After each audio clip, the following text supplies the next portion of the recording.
Hola a todos, hoy continuamos con el tema Unión con Cristo y vamos a compartir un rato en las Sagradas Escrituras.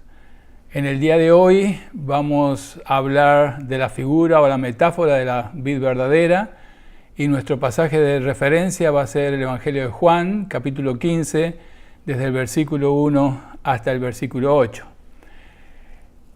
Varias metáforas o figuras hay en el Nuevo Testamento acerca o que ilustran la unión con Cristo. Las más conocidas son la de la vid verdadera, la figura del cuerpo y el matrimonio. Y hoy nos vamos a ocupar de la primera, de la vid verdadera. Hay un par de cosas que queremos considerar antes de empezar con el estudio directo del texto. En primer lugar, recordar que la última vez que estuvimos juntos por este medio, hablamos de las características de la unión con Cristo. Y remarcamos que las características eran que era una unión federal, o sea, un pacto determinado por Dios entre Jesús y sus discípulos. Era una unión espiritual mediante el Espíritu Santo morando en nosotros.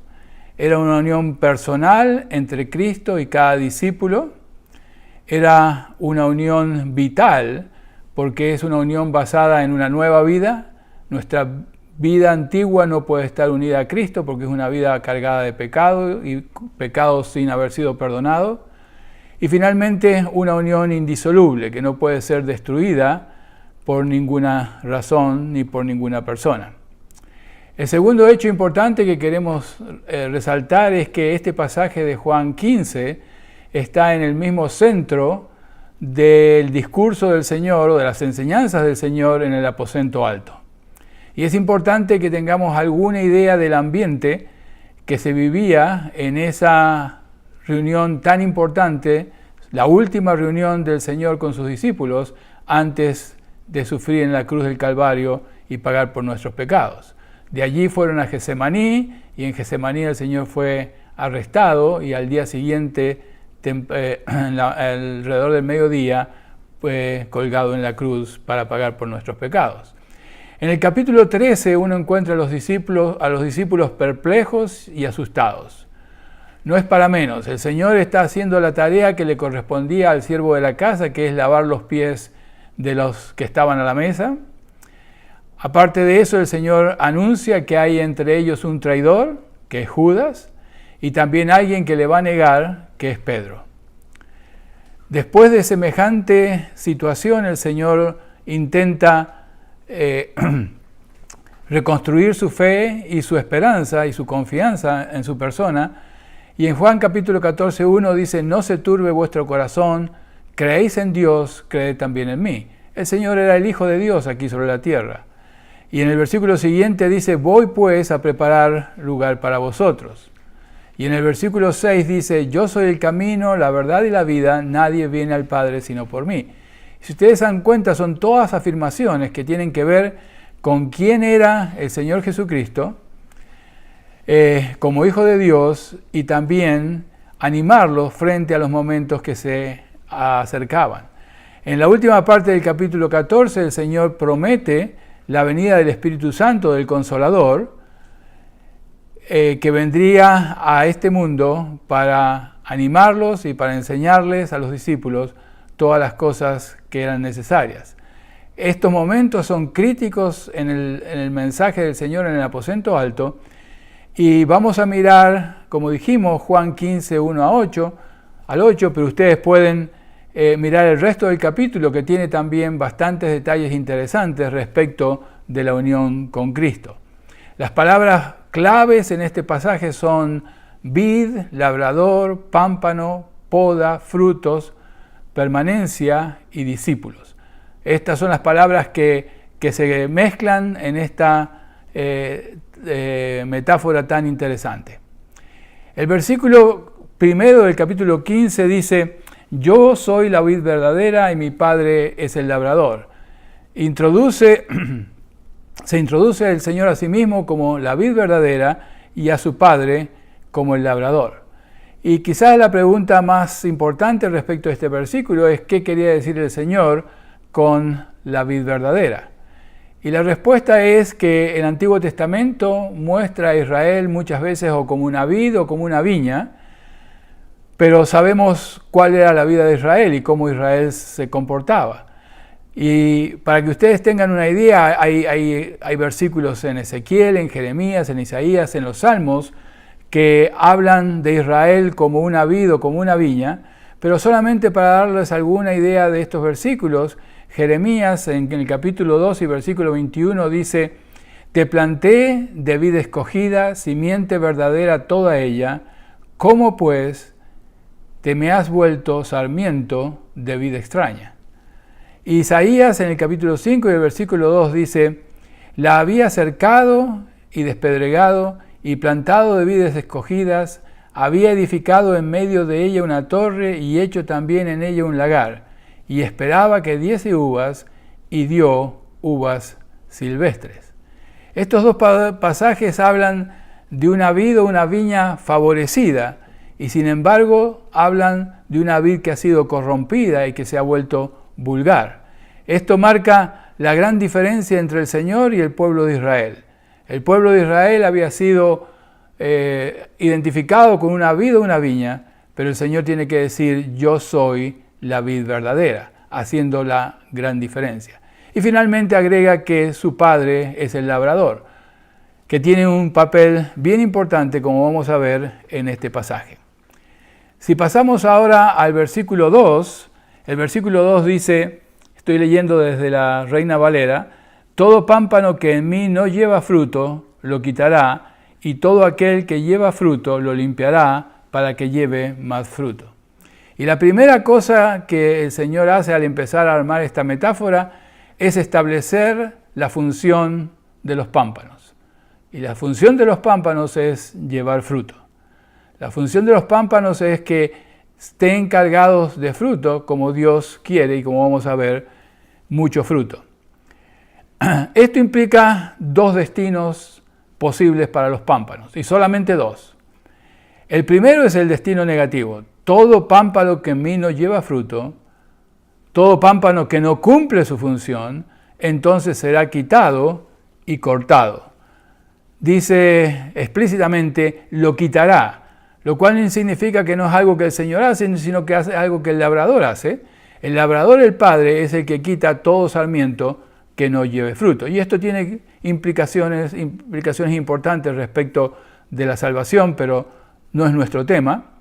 El segundo posible destino es que el pámpano lleva mucho fruto, será limpiado o podado, si ustedes quieren, para que lleve fruto. La poda duele, pero es necesaria. No hay alternativas para llevar mucho fruto. Aquellos que han visto cuando se podan las viñas, una de las cosas que pasan es que dicen que los sarmientos lloran porque largan la savia por allí. Eso es una figura de lo que significa ser un sarmiento o un pámpano que cumple con el destino de llevar mucho fruto. Llevar fruto implica una unión permanente con la vid. No hay vida en un pámpano excepto que esté unido a la vid. Si está separado, no hay fruto. Y esto nos recuerda el tema de la unión vital con Cristo, que va a aparecer en otros versículos también, donde esa unión es vital y es lo que significa estar unido a la vid en esta metáfora que el Señor está construyendo. En el versículo 3 dice: «Y vosotros estáis limpios por la palabra que os he hablado». Y aquí la referencia es, si ustedes se fijan, habla de los pámpanos que van a ser limpios en el versículo anterior, y aparece una primera referencia a que los pámpanos podrían ser los discípulos, porque les dice: ustedes están limpios. Y la pregunta es, ¿qué estaba el Señor queriendo decir cuando les dijo: ustedes están limpios? Bueno, la idea de limpio es la idea de la justificación, de haber creído y de haber sido justificado. Pero si ustedes comparan este versículo con Juan 13:10, donde el Señor también está hablándole a los discípulos, pero está Judas allí, dice: vosotros estáis limpios, aunque no todos. Y la razón que el Señor dice eso es porque Judas estaba allí, y Judas, unos versículos después de esto que el Señor dice, se iría, y ahora habían quedado los 11, y todos estaban limpios. De nuevo, una referencia a la justificación. En el versículo 4 dice, permaneced en mí y yo en vosotros. Y esta es la primera parte que implica realmente un mandamiento. Debemos permanecer en la vid, debemos permanecer en él, permanecer en mí, es el Señor el que lo está diciendo, y el Señor dice que Él va a permanecer en nosotros, que si nosotros hacemos el esfuerzo y vivimos para permanecer en Él, Él va a permanecer en nosotros. Pero esto tiene connotaciones importantes. Permanecer, según el diccionario de la Real Academia, significa mantenerse sin mutación en un mismo lugar, estado o calidad. Estar en algún sitio durante cierto tiempo. Y lo que el Señor estaba diciendo es que debemos permanecer en Él siempre. Debemos estar unidos a la vid por completo. Y este versículo 4 marca un importante paralelismo, porque la segunda parte del versículo 4 dice, como el pámpano no puede llevar fruto por sí mismo si no permanece en la vid, así tampoco vosotros si no permanecéis en mí. Lo cual significa que si un pámpano no está unido a la vid, no hay forma de que pueda tener fruto. O sea, un pámpano separado de la vid no tiene vida. Ese es el hecho fundamental. Pero entonces Él dice lo mismo de nosotros. Nosotros no tenemos vida si no estamos unidos a la vid verdadera que es Cristo Jesús. La conclusión es que permanecer en mí y yo en vosotros es un imperativo de la vida cristiana. No es una sugerencia. Fue dada a los discípulos y por extensión a nosotros en el discurso más importante del Señor Jesucristo antes de ir a Getsemaní y después pagar por nuestros pecados en la cruz del Calvario. Esta unión, esta permanencia significa una relación vital e indisoluble, que es base de nuestra unión con Cristo. Si ustedes se acuerdan, cuando hablamos la otra vez, hablamos de que la unión con Cristo es vital, se basa en la vida misma y es indisoluble porque no puede ser destruida. Esta idea está en el mismo centro del mensaje del Evangelio. Cuando el Señor Jesucristo, cuando Juan habla en el capítulo 10 y el versículo 10, el Señor dice, yo he venido para que tengan vida y para que la tengan en abundancia. Y 2 Corintios 5:17 dice que tenemos nueva vida, que hemos sido recreados con una nueva vida en Cristo Jesús. Bueno, siendo nosotros los pámpanos o los sarmientos, no hay posibilidad si no estamos unidos a la vid. En el versículo 5, el Señor completa, completa la metáfora porque dice, yo soy la vid y vosotros los pámpanos. Aquí es absolutamente claro, el Señor pone todo blanco y negro si ustedes quieren. Y después dice, el que permanece en mí y yo en él, éste lleva mucho fruto, porque separados de mí nada podréis hacer. Fíjense que esto muestra un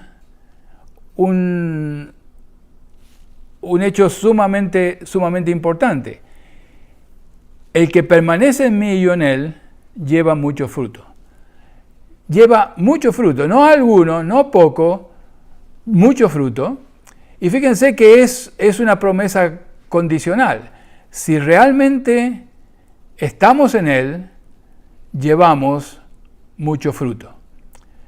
Y después la alternativa es dramática. La alternativa es una advertencia bien importante, porque el Señor dice, sin mí nada podéis hacer. Lo cual dice que los sarmientos que no están unidos con el Señor Jesucristo, de ninguna manera pueden dar fruto. ¿Cuántas vidas conocemos que simulan los movimientos de una vida cristiana, que simulan las características de una vida cristiana, pero que realmente nunca llevan fruto? Y esto es importante, el fruto es crucial en esta metáfora. Judas es un ejemplo. Judas pudo vivir con el Señor durante 3 años sin llevar ningún fruto. No solamente eso, sino que terminó entregando al Señor y después, con remordimiento por lo que hizo, se quitó la vida. El versículo 6 que sigue dice, El que en mí no permanece será echado fuera como pámpano y se secará y lo recogen y lo echan al fuego y arden. Una opción es llevar mucho fruto, la otra opción es la que el Padre hace cuando toma los pámpanos que no están unidos a la vid y los corta y se secan y los recogen y los echan en el fuego y arde. La pregunta que nos tenemos que hacer cada uno de nosotros es, ¿qué clase de pámpanos somos? ¿Somos aquellos que estamos vitalmente unidos a la vid? ¿Somos aquellos que permanecemos en el Señor Jesucristo a través de nuestra unión con Cristo? ¿O somos aquellos que esperamos ser cortados y echados fuera, como hace el labrador con los pámpanos que no dan fruto? El versículo 7 dice, si permanecéis en mí y mis palabras permanecen en vosotros, pedid todo lo que queréis y os será hecho. Este versículo es un versículo recurrente, ustedes pueden después mirar en Juan 14:13 y en Juan 15:16, con versículos que tienen afirmaciones muy parecidas. Y lo único que quiero señalar es que ese versículo es lo que se llama un condicional. Tiene un antecedente que es algo que se debe cumplir para que se cumpla lo que habitualmente se llama el consecuente. ¿Cuál es el antecedente? Es permanecer en mí y mis palabras permanezcan en vosotros. No solamente permanecemos en Él, por el hecho de que permanecemos en Él, sus palabras deben permanecer en nosotros. Que sus palabras no permanezcan en nosotros es de alguna manera una negación de que estamos permaneciendo en Él. Y el consecuente es, pedid todo lo que queráis y os será hecho. Es importante que notemos que la segunda condición o la promesa, si ustedes quieren, no se va a cumplir si no se cumple la condición que está adelante, que es permanecer en Él y permanecer en su palabra.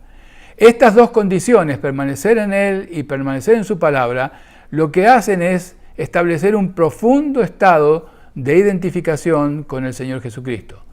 Esta realidad de permanecer en Cristo y que su palabra permanezca en nosotros, y que permanezcamos en su palabra, alinea nuestra voluntad con la voluntad de Dios y podemos pedir de acuerdo a lo que Dios quiere, de acuerdo a los principios de su reino.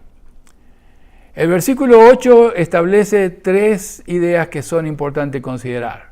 La primera idea es que todo es para la gloria de Dios. Nada de lo que hacemos es para otro propósito que Dios sea glorificado. Nuestro propósito en la vida es glorificar el nombre de Dios y disfrutar de su presencia aquí y por toda la eternidad. La segunda parte del versículo dice, el Padre es glorificado en que llevemos mucho fruto. Mucho fruto es lo que Él espera. Si queremos glorificar el nombre de Dios, si queremos glorificar al Padre, debemos llevar mucho fruto en esta unión tan importante entre los pámpanos, que somos nosotros, los discípulos y aquellos que hemos seguido a través de la historia siendo sus discípulos, y la vid verdadera. El Padre es glorificado en que llevemos mucho fruto. Eso habla de una vida plena, una vida cristiana plena, cumpliendo los principios que el Señor quiere que cumplamos aquí mientras estamos en la tierra. El tercer elemento de este versículo es, dice la versión Reina Valera, haciendo esto mostramos que somos sus discípulos. La traducción de la Nueva Versión Internacional va un poco más allá con el detalle y dice, mi Padre es glorificado cuando ustedes dan mucho fruto y muestran así que son mis discípulos. Y muestran así que son mis discípulos. El mucho fruto es evidencia real, digamos, de esa unión. Los frutos nos identifican como discípulos y la cantidad de esos frutos es importante. Es mucho fruto. Los frutos son el resultado de nuestra unión permanente con Cristo. Y si ustedes se acuerdan, el Señor Jesucristo en Mateo 7:16, en el Sermón del Monte, dice, por sus frutos los conoceréis. O sea que los frutos determinan si somos pámpanos unidos a la vid o si hemos sido cortados y separados de la vid. Por sus frutos los conoceréis. ¿Acaso se recogen uvas de los espinos o higos de los abrojos? Saber si alguien es un discípulo puede ser complicado, pero los frutos son observables y una clara manifestación de la relación del discípulo con su maestro. Una clara identificación de que estamos unidos a Cristo en el Señor Jesucristo, que estamos unidos a Cristo en nuestra vida permanente. La unión con Cristo es la base que produce esos frutos, y esos frutos, cuando son observados, hablan de nuestra vida de discípulos. Finalmente, para concluir, déjenme decir 2 o 3 cosas respecto de los frutos. Uno puede decir, bueno, ¿cuáles son esos frutos de los que el Señor está hablando en Juan capítulo 15? Bueno, evidentemente la gran comisión es uno de los frutos que el Señor espera de nosotros. No hay que tener un don especial para testificar del Señor. Todos los cristianos somos llamados a dar fruto a través de nuestro testimonio, no solamente de nuestro testimonio de vida, sino de hablar a otros acerca de lo que Dios ha hecho en nuestra vida. El Señor nos ha comisionado a que vayamos hasta el fin del mundo llevando el Evangelio de Jesucristo. El otro tipo de frutos claramente explícito en las Escrituras es el fruto del Espíritu, en Gálatas 2, 22 y 23. Ese es el fruto que el Espíritu produce en nosotros. Y si ustedes se acuerdan, una de las características de nuestra unión con Cristo es que es una unión espiritual a través de la presencia del Espíritu en nosotros. Pero pensar en estas dos clases solamente de frutos es pensar en una interpretación quizás demasiado estrecha. Don Carson dice que cualquier cosa hecha en conformidad con la voluntad del Señor, el Señor Jesucristo, incluyendo orar y amar, son frutos que llevamos como pámpanos en la vid verdadera. Si nuestra unión con Cristo es permanente, si permanecemos en Él y permanecemos en su palabra, si el Espíritu obra en nuestra vida, lo que hacemos son frutos para la gloria de Dios. Recuerden, llevar mucho fruto para la gloria de Dios y mostrarle al mundo que que esos frutos dan garantía de que estamos unidos a Cristo y de que somos sus discípulos. Esto es todo por hoy y vamos a terminar orando. Dios y Padre eterno, llegamos ante tu presencia, agradecidos por esta salvación tan grande, que no solo nos libra de la condenación que merecemos, sino que nos une a Cristo como el pámpano a la vid verdadera por toda la eternidad. Gracias por esta unión con Cristo que podemos disfrutar hoy aquí en medio de este mundo y que continuará para siempre. No hay mejor esperanza que estar unido a Cristo para siempre. Estaremos donde Él esté y disfrutaremos de su presencia. Gracias por esta realidad que podemos vivir hoy en medio de este mundo confundido y perdido en el pecado. Padre, ayúdanos a hacer que esta unión con Cristo se muestre al mundo que nos rodea y podamos testificar mediante ello. En el nombre de Cristo Jesús. Amén.